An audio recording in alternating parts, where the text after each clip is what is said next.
में बच्चा हूँ। तुम कौन सी कक्षा में पढ़ते हो? मैं 8वीं कक्षा में पढ़ता हूँ। तुम्हारे विद्यालय का नाम क्या है? मेरा विद्यालय का नाम अमृता हाई स्कूल है। तुम्हारे गांव का नाम क्या है? मेरे गाँव का नाम अमृता है। तुम कब से सृजन सेंटर आ रहे हो? मैं 4 महीने से सीजन सेंटर आ रहा हूँ। सृजन सेंटर में तुम्हें क्या क्या सीखने को मिल रहा है? सीजन सेंटर में आपको बहुत कुछ सीखने को मिल रहा है।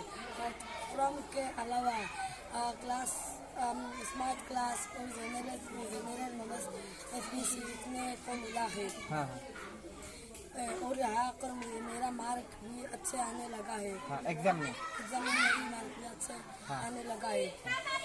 मेरे इस बदलाव के लिए मैं सीजन सेंटर को धन्यवाद। तुम्हारा नाम क्या है? मेरा नाम श्री करण प्रताप। तुम कौन सी कक्षा में पढ़ते हो? मैं 4th क्लास में पढ़ता हूँ। तुम्हारे विद्यालय का नाम क्या है? मेरा विद्यालय का नाम है सैदानांग निंदा बुनियादी विद्यालय। तुम कब से सृजन सेंटर आ रहे हो? 4 महीने से मैं सीजन सेंटर आ रहा हूँ। तुमने सृजन सेंटर में क्या क्या सीखा है? Sunday Monday 12 months birds name animal names और स्मार्ट क्लास भी? स्मार्ट क्लास के जरिए लैपटॉप वगैरह सीखने को मिल रही है ना?